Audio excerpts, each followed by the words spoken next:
My name is Matthew Walker. I am a professor of neuroscience and psychology at the University of California, Berkeley, and I am the author of the book, Why We Sleep. What are things that we can all do tonight and in the future to start getting better sleep?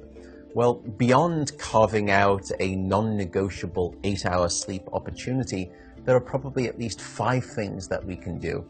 The first is that we have to try and maintain regularity. And if there's one thing that you take away from this, it would be going to bed at the same time and waking up at the same time, no matter whether it's the weekday or the weekend. Even if you've had a bad night of sleep, still wake up at the same time of day and reset. The second thing is that we are a dark-deprived society in this modern era, and we need darkness in the evening to allow the release of a hormone called melatonin. And melatonin helps the healthy timing of our sleep. So try to dim down half the lights in your home in the hour before bed. Stay away from screens, especially those LED screens. They emit blue light that actually puts the brakes on melatonin. And those blue light emitting devices fool your brain into thinking that it's still daytime, even though it's nighttime and you want to get to sleep. The third key ingredient is to keep it cool. Many of us actually have a bedroom that's too warm in terms of temperature. So an optimal temperature is about 68 degrees Fahrenheit or about 18.5 degrees Celsius. And the reason is that your brain and your body need to drop their core temperature by about 2 to 3 degrees Fahrenheit to initiate good sleep. And that's the reason that you will always find it easier to fall asleep in a room that's too cold than too hot. So having a cool room actually takes your brain and body in the right temperature direction to get good sleep.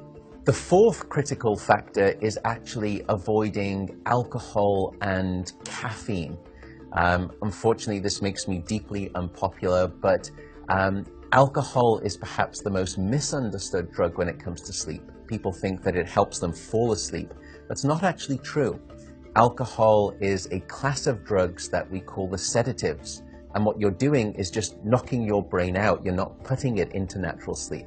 We also know that alcohol will fragment your sleep, so you'll wake up many more times throughout the night. And alcohol is also a very potent chemical for blocking your dream sleep or your rapid eye movement sleep. Caffeine is also a problem. Many of us know that caffeine can keep us awake. It's an alerting chemical. It's a stimulant in terms of a class of drugs. But few people know that even if you can have a cup of coffee after dinner and you fall asleep fine and maybe you stay asleep, the depth of the deep sleep that you have when there is caffeine within your brain isn't as deep as when you have abstained from that cup of coffee after dinner.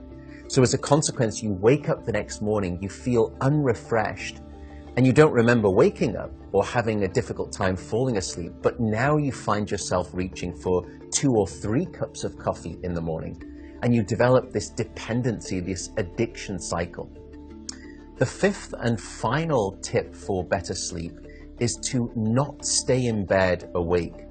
So if you haven't fallen asleep within 20 or so minutes, or you've woken up and you're finding it difficult to fall back asleep, don't stay in bed awake. The reason is that your brain very quickly starts to learn the association between your bed being about the place that you're awake rather than your bed being about sleep. So the advice is to get up, go to another room, and in dim light, just read a book. No screens, no email checking, no food. And only when you feel sleepy should you return to bed. And that way you can actually then relearn the association between your bedroom being about the place of sleep rather than being awake. I should also note that some people don't like the idea of getting up and going out to a different room if it's dark and they're warm in bed. An alternative is actually meditation.